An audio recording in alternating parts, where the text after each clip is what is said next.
Wrdw, honored for journalism with a Regional Murrow Award. News 1226, on your side.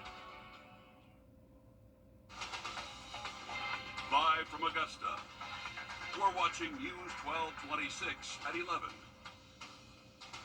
We're taking a live look at the First Alert radar network tonight, just hours after strong storms and heavy rain rolled through parts of the CSRA, including downtown Augusta, Aiken, and Columbia counties. Thanks for choosing us tonight. I'm Zaina Halliburton, joined with your First Alert meteorologist, Emily Acton. Emily, today's been an active weather day. We have the radar behind us, still kind of lighting up as we speak. Yeah, we are still seeing heavy rainfall going through Aiken County right now, but the rest of us, not looking too bad. We're looking mostly dry, and that's going to stay true throughout the overnight hours tonight. But again, just kind of have to get through that batch of showers and maybe a couple rumbles of thunder. But I'm thinking the most intense part of this storm has really started to weaken as it's moving eastward. So again, city of Aiken, you're still getting rainfall right now.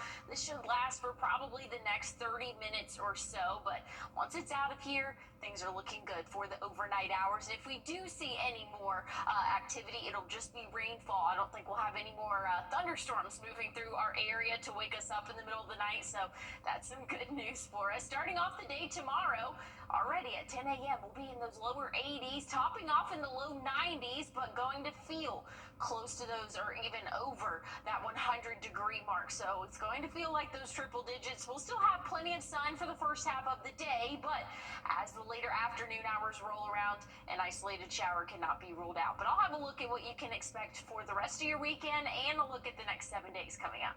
Thanks, Emily. School's less than 2 weeks away for students and staff in Aiken County, and things will soon look different for some of those schools in the district as construction projects start up. Your Kennedy Payne is live in studio with more on how much it'll cost and which schools are being impacted. Kennedy.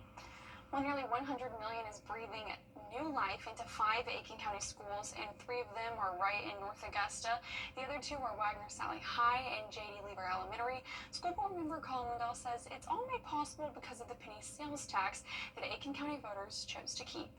It's not just about bricks and blueprints. It's about what schools say to the kids walking into them. It just creates that quality of life and makes the students want to come to school, proud of their environment. I think that makes them more eager to want to learn. Parents feel kids are safe in these new buildings, so I think it's a win-win for everybody. What started as a penny at the register is now shaping classrooms and auditoriums across 5 Aiken County schools. And the goal is if we can keep passing the 1% every time it's up, all the schools, we've got about 42 schools in Aiken County, every school will get touched over the course of their lifespan. North Augusta Middle School is being rebuilt. That school's about 75 years old, built in the 1950s. Got almost like walk a mile to get to the curb, to get to the main office. So this new building will have modern technology, great views of the river basin. And just down the road, Belvedere Elementary is entering phase 2. We'll get a new cafeteria, more classrooms added, so I'm excited for the parents of the Belvedere Ridge community. At North Augusta High School, the spotlight is on the arts. The auditorium is going to be renovated, and that will get about 450 seats and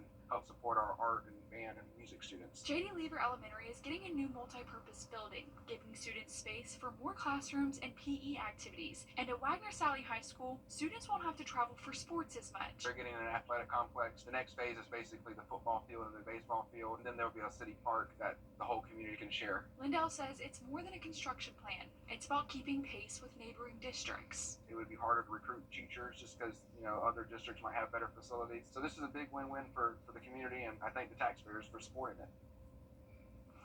Completion dates vary from school to school, but the largest investment is in North Augusta Middle School, with construction scheduled to begin early next year and wrap up in about a year and a half. Thanks, Kennedy, for shining some light on those projects to come. The penny sales tax applies to visitors as well as those living in Aiken County, which is an extra benefit during events like Peach Jam. As visitors flock to North Augusta, Lindell breaks down how important the penny sales tax is. One of the things I like about the 1% sales tax is 30% of that money, maybe even up to 40%, but let's say 30%, comes from out-of-town people. So this week, North Augusta is hosting, and next week, the Peach Jam, and that's a huge economic boom for our community, maybe about $10 million or more, with people coming in, a lot of the future NBA stars, top college athletes. So when people come stay in our hotels, eat in our restaurants, we're getting that 1% money from out of town, and that's helping fund our schools and infrastructure. Visitors are already in town as teams started playing today. The tournament officially begins Tuesday. Your News 12 sports reporter Joseph Doring has more on Peach Jam later on in sports. With school around the corner, now is the time to do some back-to-school shopping. But for children and their families experiencing homelessness, getting school supplies is hard to do. In Richmond County in particular, the annual point-in-time count found roughly 395 unhoused children below the age of 18. The Salvation Army of Augusta is trying to meet their needs with help from the community. That you're probably getting for your student who's going to high school or middle school or elementary school. We need those things as well, book bags, stuff like that. We have kids that range from all age groups. You know, we have 17-year-olds, but we also have like 5-year-olds. So if you have a school-age child, things that you would normally buy for them for school, we need those things as well. A quick and easy way you can help is by shopping on the Salvation Army's Amazon wish list. It's on your screen now. You can scan the code at the bottom of your screen to learn more about the group and to find the link to this list. You can donate at any time to the Salvation Army. This weekend, there are multiple back-to-school supply drives. You can find the dates by getting out your phone and scanning this code. Tomorrow, the Success Team Foundation's 10th annual book bag drive is from 9 to noon. That's at Aiken Technical College. There's also a giveaway at the Bernie Ward Community Center from 1 to 4. On Sunday, the 5th annual Joe Jackson School Supply giveaway is from 1 to 3. That's at the Aiken County Recreation Center. Also, Sunday is the first day of the United Way of the CSRA's Stuff the Bus collection drive. Those donations will go to students in need across surrounding counties. The first drive is at SRP Park during the Green Jackets game at 1:35. You may have heard the James Brown Academy. Happening Monday, those impacted by Hurricane Helene in South Carolina can get access to resources. The South Carolina Office of Resilience is hosting a meeting at 6. All you need to bring is an ID and your Social Security card. It's on the 3rd floor of the North Augusta Municipal Building. A disaster case management team will be available to connect you with relief and recovery resources. President Trump and First Lady. Well, if you have any outdoor plans tomorrow, not too bad of a setup for us. A few isolated showers will be possible, but otherwise plenty of sunshine. I'll have a look at what you can expect for your work week next week coming up. You can find ice-cold refreshment right here at Parker's Kitchen. Cool off with a large coffee or frozen drink for just 79 cents. Only at Parker's Kitchen. Breaking right now, a shutdown on I-20 is causing Stay delays. connected to the team you trust your way. We have a safety alert for all you mom and dads out there. Get breaking news and investigations here on the WRDW News app. We're tracking strong to severe. Get instant forecasts with real-time alerts here on the WRDW First Alert Weather app. And stream live on your TV here or watch anytime on your schedule. We're covering breaking news out of Augusta. Download all 3 for free. Stay connected to WRDW wherever you are. Hop in. Let's drive. Now, your First Alert Weather with meteorologist Emily Acton. Overnight tonight, we can expect temperatures to drop off into those lower 70s for us, pretty similar to what we saw this morning, right around 72, 73 for that average overnight low tonight. So Saturday morning, waking up mild temperatures for us, but we're going to see those temperatures really rise throughout the afternoon. Rain chances stay relatively low until we hit around 3, 4 p.m.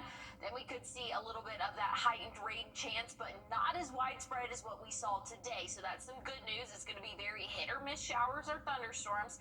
And again, it's going to be in the later part of our afternoon. So if you want to enjoy a pool day, the first half of the day is going to be great. And it'll be plenty warm. We're expecting to see those 80s as early as 10 a.m.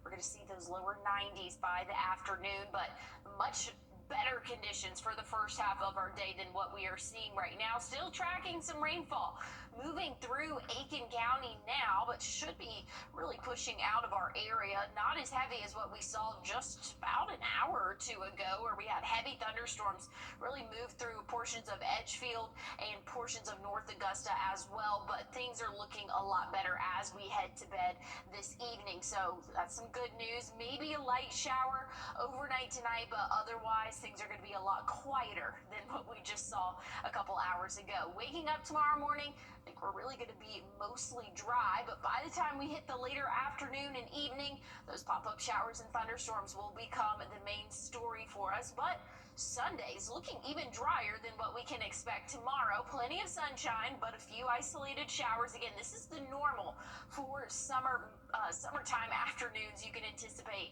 an isolated shower any afternoon for us, but thankfully our rain chances overall are less tomorrow and Sunday than what we saw today and even yesterday for us. So looking at a coverage map, really shouldn't be too bad for us. Both Saturday, Sunday, Monday, I think we'll be mostly dry, but overnight, that's kind of what this model's picking up on. Showers and thunderstorms will really start to develop. More widespread rain both Tuesday and Wednesday for us. So we're going to get a lot of rainfall for the week next week. That'll drop our temperatures a little bit. Average high for the next week is going to be right around 91, 92. But again, Saturday, Sunday, and Monday, we're going to have high temperatures in those middle and upper 90s, going to feel close to those triple digits, and we'll even have those rain chances come into play, but again, not as widespread as what we saw today, Zaina. Okay, that's good news. Thanks, Emily. Monday's MLB Home Run Derby will be without the Atlanta Braves' biggest star. Coming up in sports, find out who's replacing him at Truist Park. As we head to break, we're giving you a live look from Seattle and your winning lottery numbers.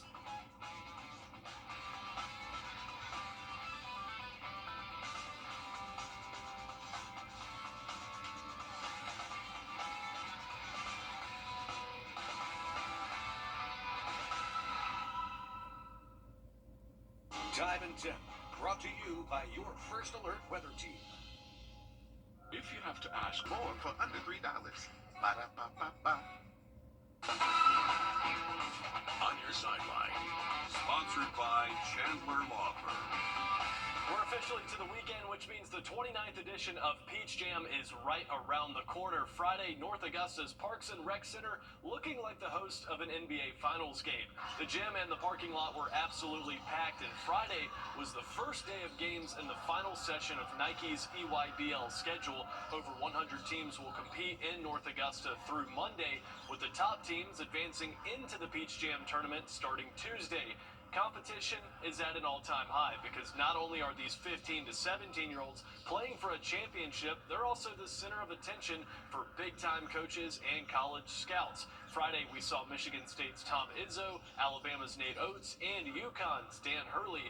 The excitement around the rec center is only going to grow throughout the weekend, and we'll be there to bring you the latest throughout the action. And check this out, right in downtown Augusta, also on Friday, Georgia quarterback Gunnar Stockton paid a visit to the Georgia Children's Hospital. Stockton spent time talking with patients, signing autographs, and even snapping a couple of photos. Pretty cool stuff to see from the presumed Week 1 starter for this season for the Dogs. Stockton will be alongside Kirby Smart next week in Atlanta for SEC Media Days.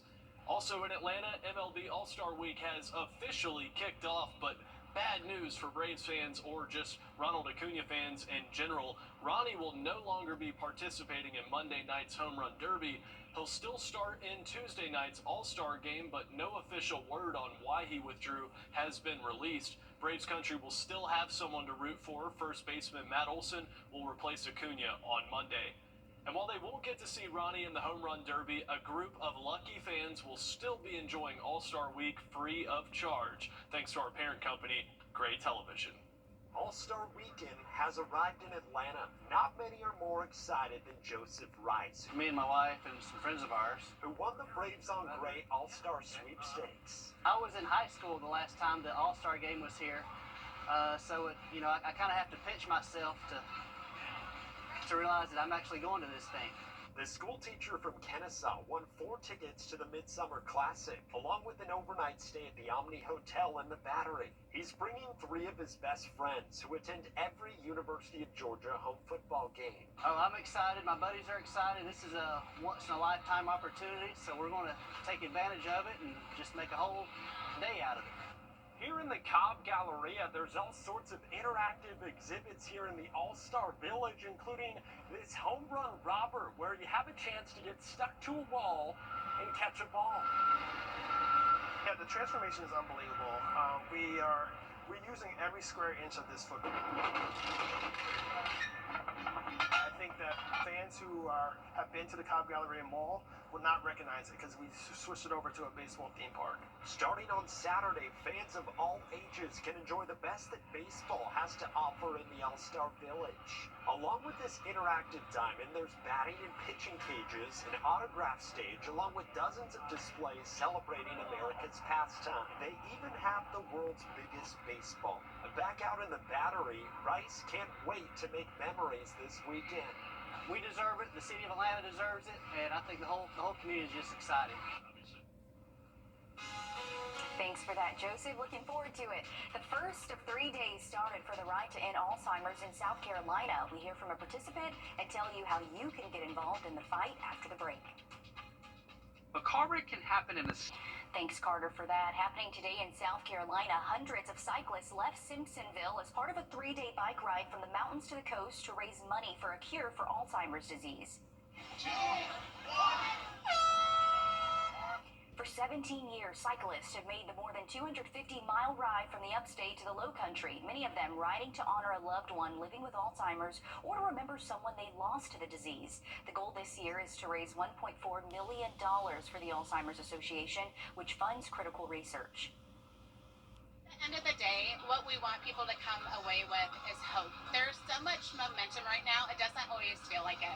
But for the first time, we have treatments that can help slow Alzheimer's disease in the very earliest stages. That is miles away from where we were just a few years ago, and there are more promising treatments in the pipeline. The Aiken Walk to End Alzheimer's is September 13th at 9:45 at the Newberry Street Festival Center in Augusta. The Walk to End Alzheimer's is Saturday, September 27th at 9 at Evanstown Center Park. You can donate to both platforms with the link on our website, wrdw.com. Emily. Well, looking at your what to wear forecast for tomorrow, definitely want to have those sunglasses and a t-shirt ready for you as we are anticipating plenty of sunshine, but an afternoon shower is still on the radar for us. We'll have a look at your 7-day coming up. Your What to Wear forecast is sponsored by Bojangles.